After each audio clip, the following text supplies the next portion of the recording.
డ్రామాలు ఆడుతున్నాయన్నారు కేంద్ర మంత్రి కిషన్ రెడ్డి. సీఎం రేవంత్ మేడిగడ్డ ప్రాజెక్టు సందర్శన ఒక పొలిటికల్ డ్రామా అంటూ విమర్శించారు. ఫిబ్రవరి 20 నుండి పార్లమెంటు ఎన్నికల ప్రచారం ప్రారంభమవుతుందన్నారు. మోదీ తీసుకున్న నిర్ణయాల వల్లే అన్ని రంగాల్లో ముందుకు వెళ్తున్నామన్నారు.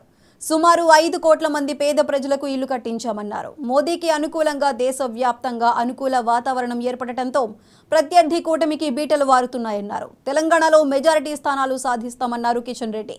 కాంగ్రెస్ బీఆర్ఎస్ కు అనుకూలంగా ఉన్న స్థానాల్లో కూడా బీజేపీ గెలుస్తుందని ధీమా వ్యక్తం చేశారు.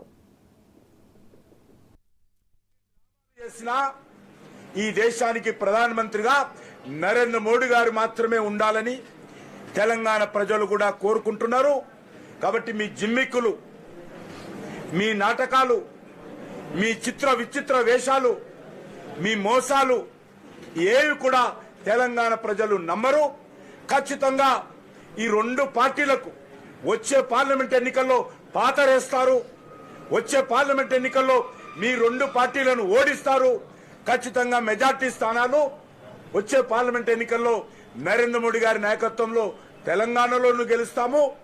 అద్భుతమైనటువంటి మెజార్టీతో దేశంలో నరేంద్ర మోడీ గారు హ్యాట్రిక్ ప్రధానమంత్రి అవుతారు. ఎవ్వరూ ఆపలేరు. ఈరోజు 2 పార్టీలు చూసుకోండి. కాంగ్రెస్ పార్టీ కోటేస్తే ఇప్పుడున్న 40 సీట్లు కూడా వచ్చే పరిస్థితి లేదు. కాంగ్రెస్ పార్టీ కోటేసినా, బీఆర్ఎస్ పార్టీ కోటేసినా ఆ ఓటు మూసీ నదిలో వేసినట్టే. రాహుల్ గాంధీని నమ్ముకొని ఓట్లేస్తే కుక్క తోక పట్టుకొని గోదావరి ఇదినట్టే. మధ్యలో ముంచేస్తాడు ఆయన. వాళ్ళకున్నటువంటి 40 స్థానాలు కూడా ఈరోజు వచ్చే పరిస్థితి లేదు. ఇన్ని డ్రామాలు చేసినా ఈ దేశానికి ప్రధానమంత్రిగా నరేంద్ర మోడీ గారు మాత్రమే ఉండాలని తెలంగాణ ప్రజలు కూడా కోరుకుంటున్నారు. కాబట్టి మీ జిమ్మిక్కులు,